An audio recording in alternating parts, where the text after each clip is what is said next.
back. If it is joining us, you're watching the news at 10, coming to you live from Lagos. Here are the stories making our headlines this hour. The federal government re-strategizes on the fight against violent extremism as President Buhari launches new policy framework, a national action plan to tackle menace. Lawmakers fault key assumptions in the 2018 budget as they commence debate on the document in both chambers of the National Assembly. The federal government agrees to work with the broadcasting organizations of Nigeria to save the nation's broadcast industry. And Kenya's President Uhuru Kenyatta vows to unite his country as he takes oath of office for a second term in Nairobi.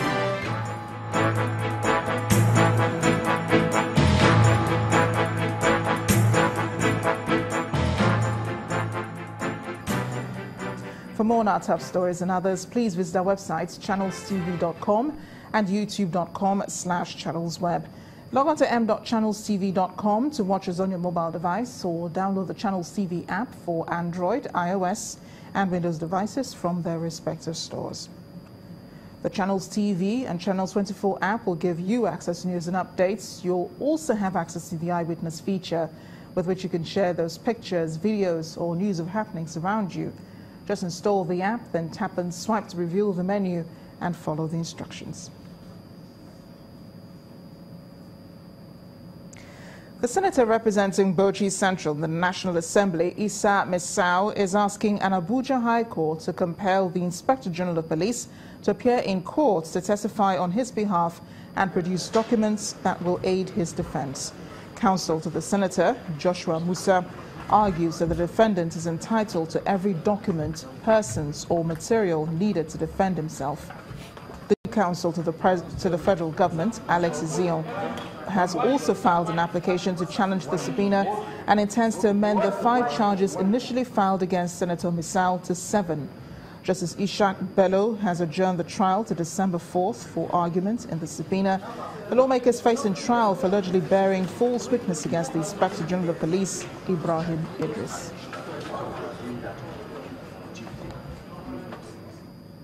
Three cases of public interest came up at the Federal High Court sitting in Lagos today. In one of the cases, an EFCC investigator took to the witness box to testify on how certain funds were allegedly diverted from the Abia State Government House into the private accounts of a company, Slock Nigeria Limited, belonging to former Governor Orji Uzor-Kalu.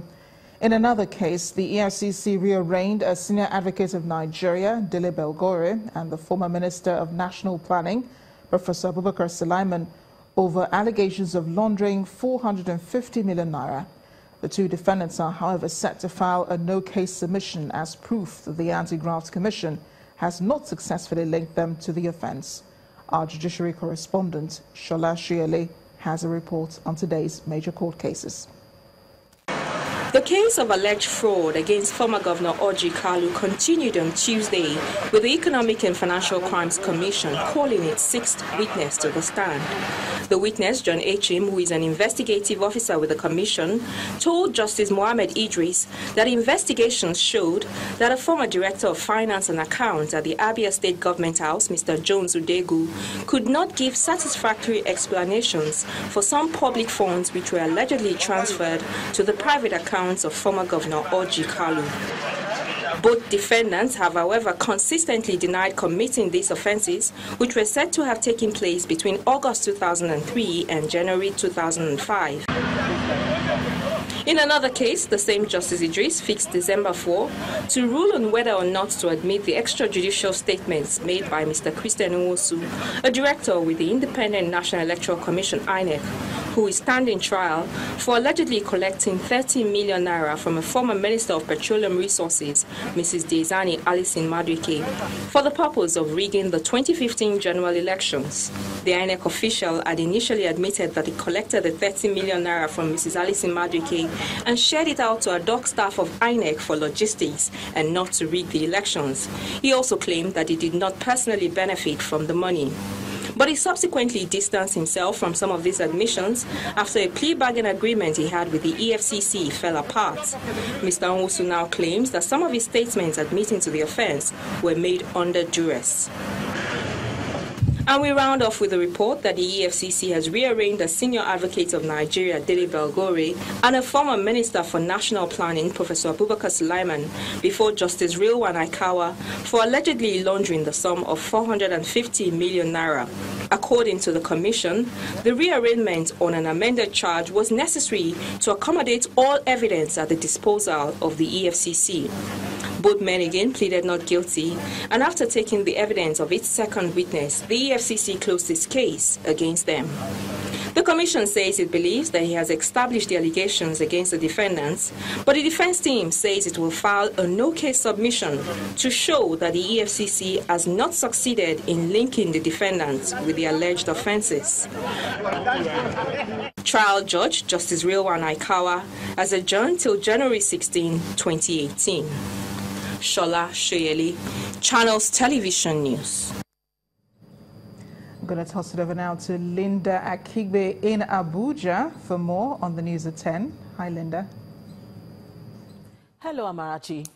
Now, staying with the judiciary, this time outside Nigeria, where a court in South Africa has reserved judgment in the application filed by alleged leader of the movement for the emancipation of the Niger Delta MEND, Henry Oka, against various aspects of his trial and conviction on terrorism charges. Mr. Oka was sentenced to 24 years imprisonment in 2013 after being convicted on 13 counts of terrorism, including placing and detonating an explosive device in Abuja in 2010. The sentence was reduced to 20 in 2016 by South Africa's Supreme Court of Appeal. Our Johannesburg Bureau Chief Betty Dibia reports. Today's hearing was of two consolidated applications, one from the South African National Director of Public Prosecution and the other from Mr. Henry Oka.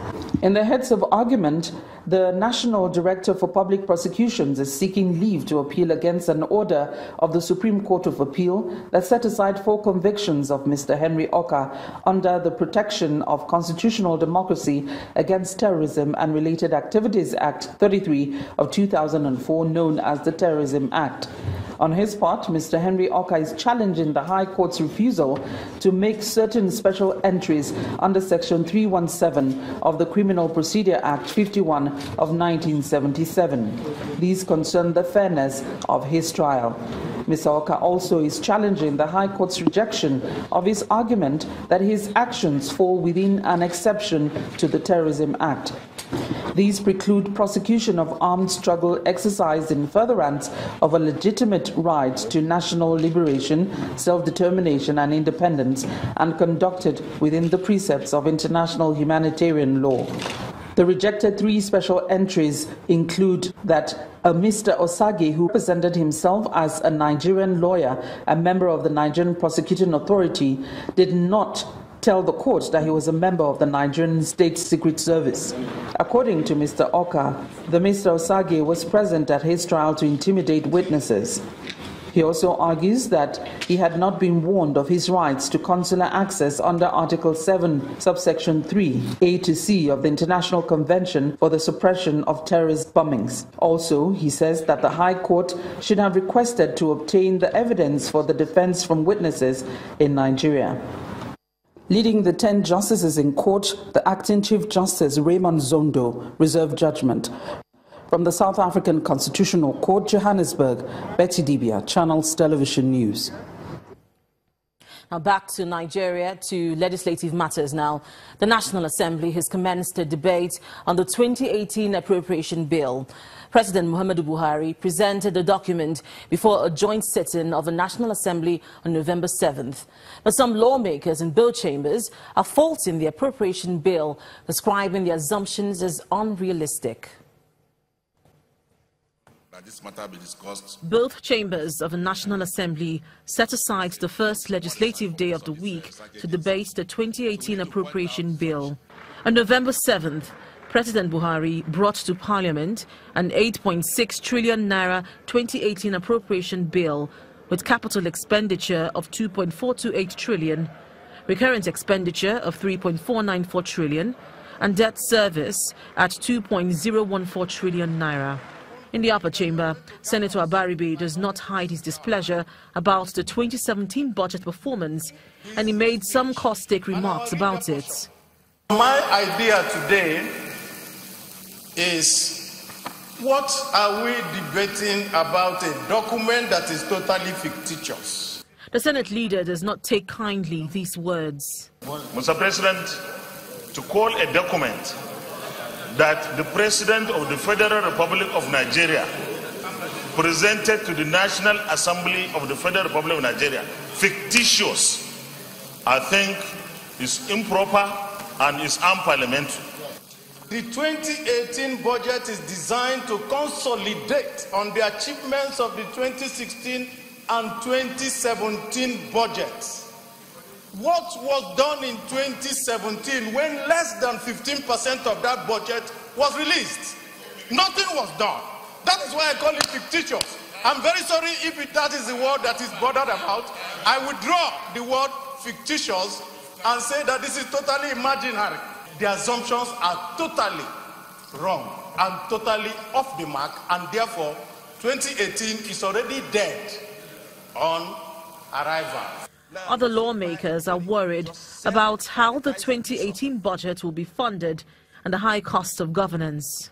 You would see some agencies, they get recurrent expenditure, they pay salaries, they get houses, computers, cars, but they have no money to do any work. No money to do any work. We pay salaries. Some agencies are so bloated, it defies logic.